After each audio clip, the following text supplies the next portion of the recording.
All right, and welcome to part 2 of Point A to Point B's 2018 MLB breakdown here. I'm Brian. I'm Alex. And now we'll be taking down the National League, and I'm going to lead the charge here because I'm probably a little bit more familiar with it than Alex is. First, we're going to start off here with the National League East. And I'm going to start off with a little interesting pick here. Miami Marlins are going to be the worst team in baseball, ladies and gentlemen. I think that's pretty safe to say. Like no hands, ifs, ands, or buts about it. Probably the most one of the most talked about teams in the offseason, which may have been one of the things that's overshadowed a lot of the trades and moves and free agent signings. For the wrong reasons. But Jesus, they have been talked about so much and all about how they're just emptying everything. I just don't get if you're going to trade all the talent they're trading, why not get something for it? Right, they're getting nothing. They're getting nothing back for it. You got a Starlin Castro that doesn't even want to be there. Right, and then as the top guy, all you've got held on to, you've still got Justin Bour and JT Realmuto, but those guys aren't. You had young cheap guys around them already. Why'd you get rid of those guys? I don't understand. I don't know. I don't understand, man. Miami, when you were the Florida Marlins, you had we're the small market team kind of thing. Right, but now you're in Miami. And you've got a big, beautiful stadium already built that the taxpayers help you build. You built that huge stadium, and this is how you're going to treat your fans. Yeah, it's... I get the rebuild, but get something for it. My goodness, get something Get something. So... Yeah, Miami worst team Marlins in baseball, probably. Should be the worst team in baseball this year. Yep. And then, as we move up in the National League East here, I'm torn between whether the Phillies or the Braves are going to be coming in next. I've been liking the Braves since last year, to be honest. I've been liking the Phillies since last year. I think the Phillies have a lot of young talent. I think they've been drafting right. And I think Jake Arrieta coming in there as a free agent signing is going to really bring them some stability and some veteran leadership. I did not realize how perfect of a match that was. They've got all these young guys behind him with absolutely no leadership, and it's just well, here you go. Well, Jake, come in and show us how it's done. You've been 3 years, that's pretty nice. That's you're not overextending the team, but you're getting your money as Jake Arrieta. It works for everybody. It really does. And the Braves, have a lot of good position players that I see. I definitely like their position players. They're young, but they've got talent. I think that Ozzy Albies at second base is Altuve 2.0. Sure sounds like it. Yeah, Venezuelan guy who's a little bit taller, a little bit lankier, but he's the same, smaller guy where he's only 180 pounds or so, 5'7". And he's got pop. He's a switch hitter, unlike Altuve. But I think that's just dangerous. I think, that's just dangerous. I think he's somebody to keep an eye on. They've of course got Ender and Ciarte in the outfield. Freddie Freeman playing first base. Swanson there. Dansby Swanson, if he can come off, if he can come back from that sophomore slump, he's got something. He's got something. They've got something there. The question is definitely on the pitching side of it, because besides Julio Teheran, who I think is a very good young up and coming pitcher, they've got a bunch of used-to-bes. Brandon McCarthy's your number 3. Right, you're hoping a lot of the guys on that starting rotation are going to pitch like it's a couple years ago, not like their most recent performances. Quick shout-out, Brandon McCarthy, 2005 World Series champion with the Chicago White Sox. Oh, yeah, you make sure you get that guy out there for that Full one. disclosure. Yeah. Next up in the East, I've got the New York Mets, because I know they had a terrible year last year because nobody could stay healthy. Yeah. But if they could stay healthy, they've still got that squad. They've still got Noah Syndergaard. They've still got Jacob deGrom. Steven Matz coming up, the next guy coming up. They've still got Familia closing it down. They've got a few other relievers that are, really solid and reliable and who've been there and are veteran guys who can help close out games. I'm going to make a comp to the Toronto Blue Jays of the American League East, where everybody kind of forgot about who they were because they were hurt. And I think that might be a good comp. Yeah. Because they're a veteran club with a lot of older guys, but if those older guys can stay healthy, they're proven older guys who have put up big numbers, like Jay Bruce, like Yoenis Cespedes. And Jay Bruce, just real quick, I still am blown away by the fact that he's only 30 years old. Yeah, he's been in the league for almost 10 years already. Forever. Yeah. My goodness. Yep, he's been in the league for a while, and he's been on some good clubs. He's He's often a name you see moving around at the trade deadline. I feel like, yeah, like why nobody it's like nobody wants him at the same time everybody wants him. Yeah, it's... I feel like he was with the Braves, Yeah. The Braves, I'm sorry, the Reds. The Reds, yeah, and then... 50 years ago. Yeah. I'm only 26, but, whatever. Yeah, he was part of that Joey Votto crew with the Reds, who Dusty Baker, again, as we mentioned last podcast, with those Reds, when Dusty Baker manages, they go to the playoffs. He's a good playoff coach. He'll get you to the playoffs as a manager, that's for sure. He'll get you there. I still love Dusty from all those years as a Giants manager, but I do know that his specialty is getting you there and not getting you further. Yep, he's good at that. And this should be coming as no surprise to anybody. The Washington Nationals are the clear-cut division favorite. They are taking this thing home. Barring catastrophic injuries, I just don't know how you pick against this team. Strasburg's on the team. Dude, but he could go down. They've still got so much depth. Yeah, it would take a lot. It would take a lot. Nobody in that division went over 500 last year. Besides Washington, right? It's ridiculous. It's a ridiculously soft division. Games. Ridiculously soft division, especially when you look at the rosters of these other teams, and then you look at the Washington Nationals, where you've got Scherzer, Strasburg, Gio Gonzalez, Tanner Roark, Joe Ross, who's the next young guy coming up for them. He's 24, big, throws hard. In the bullpen, you've got Ryan Madsen, Joaquin Benoit, Sean Doolittle closing it down.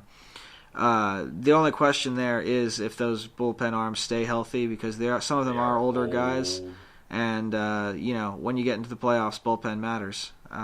Yep. But for the regular season wise, I just don't see how you can pick anybody else in this division. No. And then you haven't even touched the lineup yet. You got Bryce Harper, you got Ryan Zimmerman, Matt Adams added on there, Daniel Murphy, Howie Kendrick, Trey Turner, the new young shortstop who everybody thinks is going to be big stuff. Adam Eaton, if he can be healthy this year for you, because you only got 20, 30 games out of him last year. Just what a squad! Clear cut division winner. You can put it in. Nationals do. They're going to win their division, and they'll probably lose. They'll probably lose in the divisional series of the playoffs. You're right. Probably will go down. You'll probably see a regular Washington Nationals season. And if that happens, this might be the last year you see Bryce Harper there, because I'm pretty sure he's a free agent after this year. He sure is, but he doesn't want to talk about that. Of course he doesn't. But he's focused on this year, and good for him. Good for him. Good for him. But you know what? The rest of us are going to be talking about it. Sure are. That's what we do. That's what we do all day. Play for all day. All right, and so that kind of wraps up the East. And so now we're going to move on to the Central here. And I'm going to start at the top instead of the bottom this time. The Chicago Cubs, of course, are favored to win this division again, coming off back-to-back division titles, a World Series, a LCS appearance last year, World Series 2 years ago. They've still got the starting pitching that just makes you say, wow. It's John ridiculous. Lester, Jose Quintana, Kyle Hendricks, Yu Darvish, Drew Smyly. Those are 4 number ones on on just about everybody else's team. Mostly. And they've got 4 of them and to put in their Jake rotation. Arrieta, and they get Yu Darvish and Jose Quintana at the deadline last year, and that's a lefty, Eloy Jimenez. Yeah, they've got something cooking there, and then they also address their bullpen. The bullpen. They went out and got the Dodgers' 8th inning guy, Brandon Morrow. He was a free agent this year, so they've got him closing it now for them. They've still got Strop, they've still got Edwards, they've got Steve Cishek, they've got Mike Montgomery for your long inning relief pitcher who can spot start when you need him. The team is just set. And then, of course, everybody knows this lineup because of that magical World Series run. Rizzo, Bryant, Contreras, Baez, Russell, Zobrist, Schwarber, Happ, Hayward, these guys. What can you say? It's scary that they have guys that, you knew it was going to happen, right? You saw the Cubs becoming this dynasty, but now that it's actually happening. Now that it's going on, it's kind of scary to look at this roster and just be like, if you're in the Central, how do you compete with this team? If you're in the major leagues. It's rough. Baez he's just going to be ridiculous. Mm-hmm. Javi Baez. I think he's seriously got potential to actually... Him and Anthony Rizzo. I know everybody loves Chris Bryant. I think Anthony Rizzo and Javi Baez are actually the best 2 players on this team. Overall, Javi Baez, everybody thinks about his defense, but he's a 270 hitter, and he swings like he's trying to murder the ball. The numbers keep going up, and it's just when he figures out how to hit 30 to 35 a year, and you put him with Chris Bryant and Rizzo, Scary, scary stuff, man. They're already scary, and you talk about them getting better, and it's just scarier. I'm sure you don't. I don't like it at all. I'm sure you don't. But that's the Cubs. Yeah, and that's the Cubs. And then I'm gonna move on here to the St. Louis Cardinals, because surprisingly enough, I got them taking second in this division because it's the Cardinals, and I know it's just reputation based, but when I get into some of the other teams here that are contenders that I think will compete. Like the Brewers, like the Pirates. The Pirates. I think I was watching some of their game either yesterday or the day before, and if they're young pitching, they've got a lot of young pitching. If the young pitching shows up in Pittsburgh, they've still got a lineup, man. They've still got guys that can hit all over the diamond. They're not as far gone as I think you and I thought originally when we started talking about how the MLB was going to look this year. But with the Cardinals, you've got Martinez, you've got Waka, you've got a young Luke Weaver who a lot of people think can be something. You've got Wainwright still to be the veteran of the staff. You're number 5. You got Luke Gregerson holding it down. Him. That's a good pickup right there. Yep. Luke Gregerson. Absolutely, he's champion right he's there. A closer. He's a lot of under the radar. I mean, they just don't really talk about baseball much anymore on the major networks, but. A lot of under-the-radar moves that are going to really make a difference. Mm-hmm. Marcelo Zuna also added. Oh, big one. Again, huge. Bag of peanuts. Bag of peanuts from the Miami Marlins. Thank you so much. Yeah, it's just got him for nothing. So like I said, it's the St. Louis Cardinals, man. I think they had a down year last year. You still got Yachty behind the dish. He calls as good of a game as anybody. This team, people are going to sleep on this team because they don't have the names, but I think you got to respect who they are. And the St. Louis Cardinals, they'll do that. They'll come out of nowhere and they'll just be relevant and they'll stick around a wild card spot. So moving on to the Pittsburgh Pirates, as we were talking about. I think their starters and relievers are young and unproven, but they have a lot of talent. I perused their stuff. They've got a couple guys. Glass now, he's young. He's 24. They're going to start him in the bullpen, but he's going to become a starter at some point this year. And he looks like a right-handed Chris Sale the way he throws the ball. He's got a fastball that can hump up to 98 if he feels like it. Which guy are you talking about? Glass now for the Pittsburgh Pirates. Okay. I got you. He's a young guy. Like I said, they're going to start him in the bullpen. 6'8", 220. But he can just huck it, and he's got great stuff. Great stuff. He just needs to mature a little bit more, maybe a year or two, maybe just halfway through this year. I think they're going to take him out of the bullpen and get him into the starting rotation. And then, like I said, that lineup, everybody thinks about the Garrett Cole gone and Andrew McCutchen gone, but they've still got Josh Harrison. They've still got Josh Bell. They got Corey Dickerson from the Tampa Bay Rays. They've still got Starling Marte. They've still got Gregory Polanco. They've got Cervelli behind the dish, who's pretty good, who's turned into a pretty good power hitting catcher. Like I said, if that young pitching comes around, the Pittsburgh Pirates, they've still got the lineup to do it. You got to watch out for them still.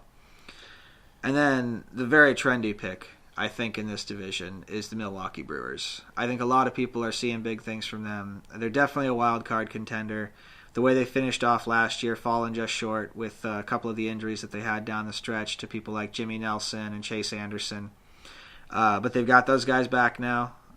They've got Brett Sutter and Zach Davies also in their starting rotation. So they've got 4 solid guys. That 5th spot's open for somebody. Another guy that got traded from the Marlins, Christian Yelich. Oh, yeah. Went to the Brewers. It ended up right there in Milwaukee. Another team. They really just, Miami. That's why I wanted to open up with talking about them, man. They just sold the farm to a bunch of contenders and got nothing back. They're just like, here you go. We're going to make baseball better. Yep. You guys have the good players. Yep.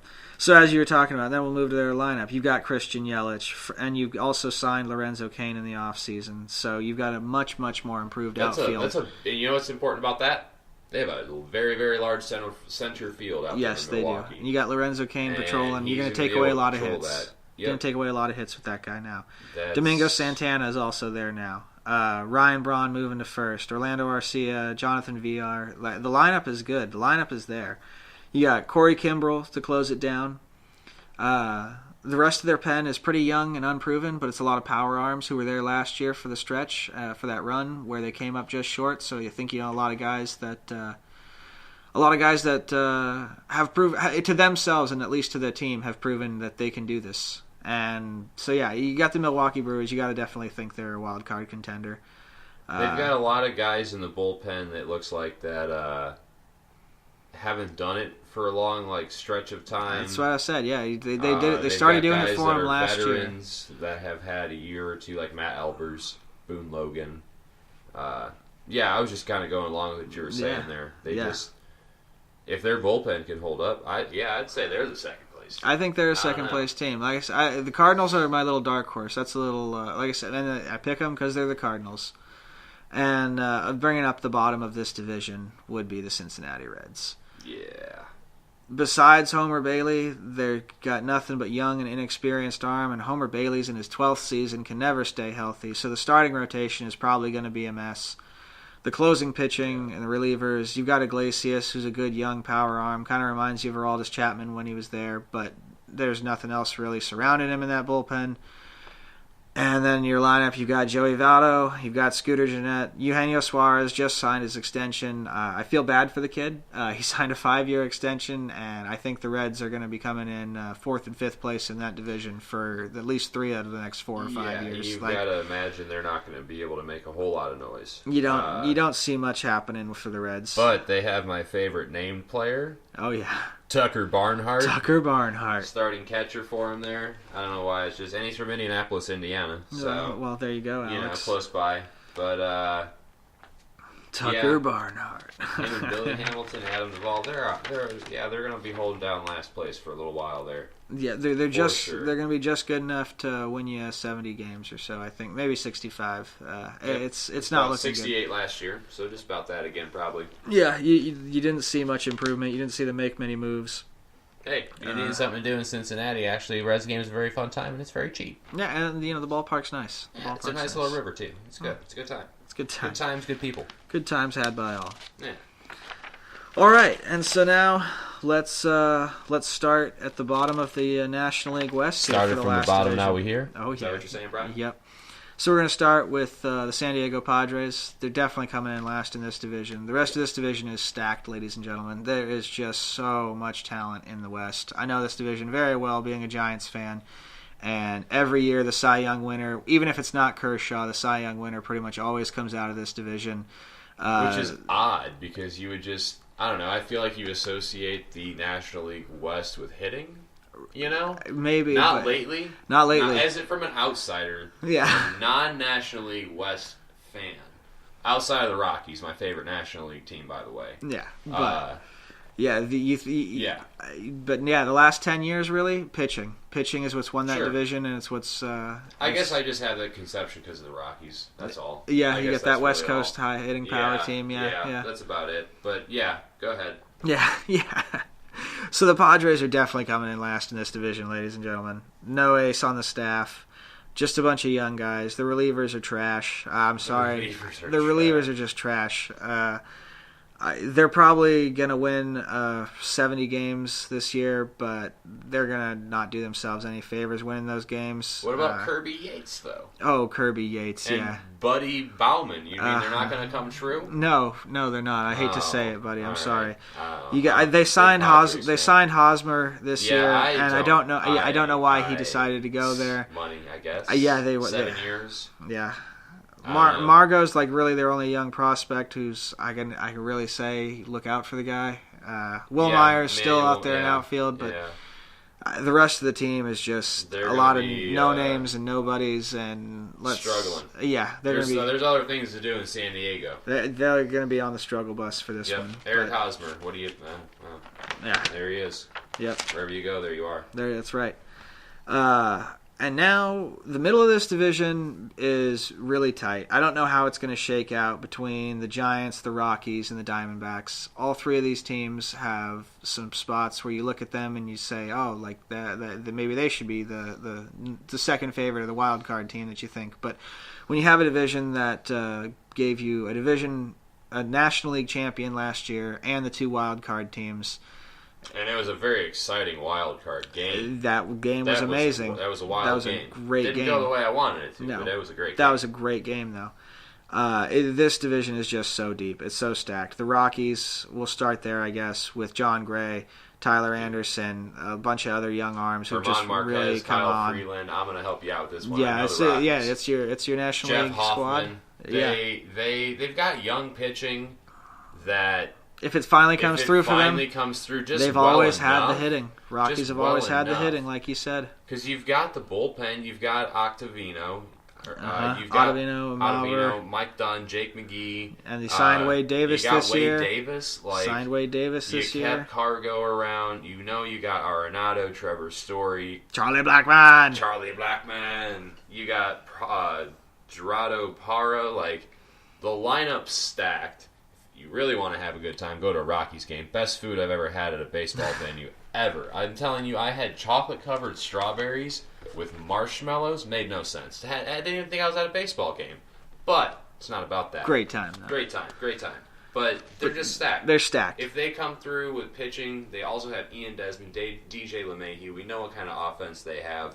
If that young starting pitching puts another good year under their belts, they've got something to be scared about for my Giants and for the rest of the West, because they're going to be good. Team to watch. Fun team to watch. And that's what the West this year. There's a lot of fun teams to watch, because now let's go to the Diamondbacks, and same story. We've got a young lineup that is going to hit. You got Jake Lamb, you got Goldschmidt, you got Ketel Marte. You got Alex Avila in the offseason here to add on. Like, the team in Arizona and the team in Colorado, besides that, I don't think they lineup were one and done teams. They weren't like, oh, we made the playoffs and now we're just going to kind of go back to doing what we do. No, unless they get injured or something. They've got some teams I don't see here. it happening. And the big difference between the squads, I would have to say, is with the starting pitching. Because with the Diamondbacks, you have veteran starters with Greinke and Robbie Ray. And you're pitching in Arizona, not Denver. Yeah. Like I said, though, you got young, quality pitching in the Colorado Rockies. You got veteran pitching with the Diamondbacks. Right. The relievers, Chafin, Delgado, Archie Bradley closing you. The bullpen might actually be the weak point on the Diamondbacks. But they're gonna be there. They're gonna be right there all year. It's gonna make it tough for my Giants, which is who I will talk about next here. If they can weather these early injuries that have struck late in spring training to their starting pitching, with Madison Bumgarner out 4 to 8 weeks with a broken pinky, and Jeff Samardzija out 4 to 6 weeks with a strained right pectoral muscle, if the young pitching that they've got can step up and at least weather the storm, if Johnny Cueto can pitch like an ace for the first 30 games, which is going to be huge because there's a lot of division games and a lot of games against the Dodgers in that stretch, they've got a revamped lineup with adding McCutchen and Longoria and Austin Jackson. I think this is honestly the best lineup the Giants have had in the last 3 or 4 years. And possibly the best lineup they've had since Buster Posey's been there. Here's a crazy stat. Possibly the best lineup since Buster Posey's been there. Aaron Judge, Giancarlo Stanton, and Gary Sanchez hit more home runs combined than the San Francisco Giants hit all year as a team. Last year, yeah. 144 for that trio, 128 for the Giants. Was not good. That's crazy. It was not a good lineup last year. We were plagued by injuries, but it was not a good lineup. We tried to trust in the development of the farm system, bringing us some young guys up. They didn't come through, and they got hurt. That's what the Giants do. But you got to have someone. You got to have somebody to hit the long ball. Park more than 3 guys together. Yeah. And so that's why they made the moves to bring in McCutchen and Longoria and Austin Jackson. Great moves. The bullpen, I think the Sam Dyson trade last year is actually going to be a trade that pays off this year, if that makes sense to people. I was looking at him throughout the offseason here, and he had a terrible go before he got to San Francisco. Yep. But things turned around. Yeah, he was able to get it fixed there. And Mark Melanson is still our closer. If he can bounce back from the injury-plagued season he had last year, he's still a good closing pitcher.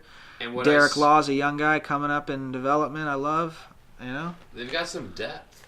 Yeah. That's the thing, though. Like, on the offensive side, you've got Nick Hundley, respectable backup catcher. I mean, I know you have... Buster Posey, Buster Posey, but respectable guy. Mm-hmm. You've got Austin Jackson and McCutchen and Gorgis Hernandez. You got Kelby Tomlinson on the infield, Pablo Sandoval. Like, you've got a deep team. Got depth. And You've got depth with the Giants in the lineup this year. That's something I didn't. The big see thing a is lot going to of be teams whether this year the is big depth. thing is going to be if the starting pitching rotation can have that same type of depth you're talking about. Because, like I said, there's already with those injuries. Two guys down, you're looking there's at already Cueto. early injuries. Yeah, that's already early injuries happening. Not good. But if they can weather the injuries and the rest of the team can stay healthy. If they go 15-15, they can be 500 at the end of April. I think they've done. I agree with that. Pretty happy with that. And if they do, I think you look at them as you a get team the rest of the squad back, and everybody's like, "All right, let's go. We're right there. We're maybe like 4 or 5 games back of a playoff spot with the rest of the season, 130 games left." And you've got the squad there. You think that you can definitely compete with the Giants or the Dodgers, the Rockies, the Diamondbacks. It's going to be a while. Like that's why the Padres That's why the Padres are for sure finishing last. The rest of the teams in this division are just there's too much talent in this division to think that the Padres are going to have anything to say about it.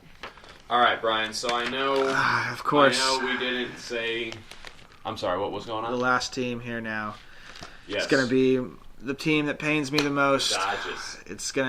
It hurts me to say it, but clear repeat division favorite. Probably, besides them and the Cubs, definitely the repeat National League champion favorites, more than likely. They've still got Kershaw. They've got Rich Hill. They've got Wood. They've got Kenta Maeda. If everybody can do what they did last year, looking at you, Rich Hill, I don't see why this starting rotation He's not actually looking at him. He's not in the room. Don't see why this starting rotation can't be really dominant and very imposing. The relievers, you've got Kenley Jansen closing out games for you. The man is just a machine. He's probably the best closer in the game right now. Stripling is your long inning guy. In his first start, I watched him throw against the Giants. He threw 7 shutout innings with a no-hitter into the 7th. Baez, Libator, they're deep. They've lost some pieces out of that bullpen, but they've replaced them, and by the trade deadline, every team who's in contention always adds a couple more bullpen arms, and I'm sure the Dodgers will do that again. Yep. And then the lineup, well, what can you say? Everybody knows about Cody Bellinger and Turner and Seager, Grandal, Puig. If Puig can keep his stuff together, he finally figured it out last year, how to be an everyday contributor to that team. Cody Bellinger, yeah. Cody Bellinger. That's a good question. Does he have that sophomore slump in him, or is he? I don't care how good you are. It happens. It does. The league figures you out with an off season. You got a whole league figuring you out, and you're trying to figure a whole league out. Kind of goes, It goes both ways, and he's young, and he's a young guy. 22. 22. He could definitely struggle, but he's got that modern baseball swing where he's got that uppercut that just launches shit. But you have that uppercut, you might swing over the top a lot. He's got the talent. He's good. I'm just saying. He won Rookie of the Year. He won Rookie of the Year. He hit 38. We all knew what he did. We expect him to be good. We expect that whole team to be good. But if he digresses, they'll still be okay. Yep. They'll still be all right. Yep. So, in summation there, the Dodgers are looking dominant again in the West, with the Rockies, the Diamondbacks, and the Giants are just going to be just cannibalizing each other. Probably going to have another 2 wild card teams out of this division again with how good those teams look coming into this. Yeah, I don't see anybody else in the National League East that's going to put up. I mean, unless the Mets. If the Mets come back healthy, if the Brewers are good, it's going to be there's a lot of good teams with not a whole lot of playoff spots. Yep. That's the bottom line. Yep. So for the National League, we see the Dodgers as the West champions, the Cubs as the Central champions, and the Washington Nationals as the East champions. So as a little addition to just breaking down the leagues, I know it's absolutely ridiculous to predict a World Series champion before the season has even started. Yep. But it's fun to predict a World Series champion. The World Series matchup, World Series champion, Brian, what do you got right off the top of your head right now? Off the top of my head right now, I think I've got the Cubs meeting up with the Houston Astros again. I think the Astros get there, and I think the Cubs, with a couple of the additions they've made, I think they've actually got the lineup and the rotation and the bullpen to beat the Dodgers. If they meet them again this year in the LCS like last year, I think they're deeper than the Nationals. If the Giants get in, Bruce Bochy has a way to somehow that man Even when he was the manager of the Padres, all he did once he got into the playoffs was get his team to the World Series. It's what he does. So I'm going to say Cubs in the World Series again. We talked about them building a dynasty, and the only way you do that is by making the dynasty happen. Yep, winning multiple titles. And I don't see why not. They had a off year. I need to quote things. Off year. An off year. Made it to the LCS. Yeah. I don't see why they're not going to come out of the National League. And then in the American League, the Yankees are making it back for the first time in 2006? I think 09. 09, that's when Rodriguez and those guys won their title. Still, long time for the Yankees. For the Yankees, almost 10 years. Whew. Yeah, so I'm going with a good historic matchup of the Cubs and the Yankees. And, man, I don't even know. I guess I'd have to go with the Cubs just because of experience. But I wouldn't mind that. Even as a White Sox fan, I wouldn't mind a Cubs-Yankees World Series. It'd be interesting. Yeah. I think I've got the Cubs and the Astros, and I think I've got the Astros winning back-to-back titles. Going back-to-back, it's hard to do. It's hard to do. If there's anyone that can do it, it's this guy. It's that team. They've got the squad to do it. Well, guys, thanks again for listening. We really appreciate it. Had a lot of fun just sitting here and chit-chatting about sports. Yeah, like and subscribe, and keep your eye out for our next post. Yeah, man. Have a good day, guys.